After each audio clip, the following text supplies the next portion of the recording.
आज अखिल भारतीय विद्यार्थी परिषद मुंबईचे कार्यकर्ते आरडी नॅशनल कॉलेजमध्ये 15 एप्रिल रोजी TY BComच्या सेम 6च्या काही विद्यार्थ्यांचे 6 विद्यार्थ्यांच्या मोबाईल जप्त केले गेले आणि त्या 6 विद्यार्थ्यांवर कारवाई केली गेली आणि त्या कारवाईचं कारण विचारण्यासाठी विद्यार्थी परिषदेचे कार्यकर्ते आज आरडी नॅशनल कॉलेजच्या प्राचार्यांना आणि इथल्या एक्झामिनेशन कोऑर्डिनेटरला त्यामागचं कारण विचारलं।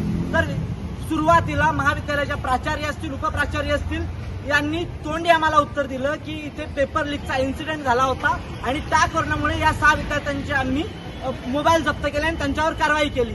पण जेव्हा आम्ही त्यांना हे लिखितमध्ये मागितलं तर त्यांनी ते उत्तर देण्यासाठी पूर्ण टाळाटाळ केली आहे आणि ते उत्तर देण्यासाठी पुढेच येत नाहीत। तर मग हे करत कुठेतरी हे महाविद्यालय प्रशासन पेपर लीकचा जो इन्सिडेंट आहे त्याला पाठीशी घालण्याचा प्रयत्न करत आहे का, खरंच इथं पेपर लीकचा इन्सिडेंट झाला आहे का, आणि जर झाला असेल तर त्याला पाठीशी घालण्याचा प्रयत्न करत आहे का। किंवा विद्यार्थी परिषदेच्या कार्यकर्त्यांनी त्यांना विचारलं की इथे पेपर लीकचा इन्सिडेंट आहे की नाही याचं उत्तर द्यावं, तर त्यांनी सरळ सरळ त्यावर उत्तर देण्यासाठी नकार दिला। तर याच्यातून एकच लक्षात येतं की इथं पेपर लीकचा इन्सिडेंट असेल तर विद्यापीठ प्रशासनाने लवकरात लवकर याच्यावर त्वरित कारवाई करावी आणि याच्यामध्ये एक्झामिनेशन कंट्रोलर जे आहेत मुंबई विद्यापीठाच्या त्या फोनवर सांगतात, विद्यार्थी परिषदेच्या कार्यकर्त्यांना फोनवर प्रेशराईज करायचा प्रयत्न करतात आणि सांगतात की याच्या मागे मोठं रॅकेट आहे। तर मग हे जर मोठं रॅकेट असेल तर विद्यापीठ प्रशासन त्या मोठ्या रॅकेटमध्ये असणाऱ्या विद्यार्थ्यांच्या व्यतिरिक्त मोठ्या रॅकेटमध्ये असणाऱ्या प्रशासनाच्या अधिकाऱ्यांवर काही कारवाई करते, काही प्राचार्यांवर काही कारवाई करते का, प्राध्यापकांवर काही कारवाई करते का।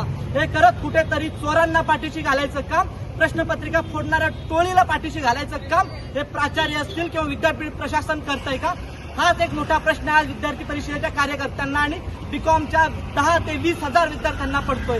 जर विद्यापीठ प्रशासनाने याच्यावर लवकरात लवकर उत्तर नाही दिलं तर विद्यार्थी परिषद एक मोठा लढा याच्या विरोधात उभा करेल आणि प्रश्नपत्रिका लीकच्या विरोधात आम्ही मोठा लढा उभा करू आणि विद्यापीठावर मोठं आंदोलन छेडू। धन्यवाद।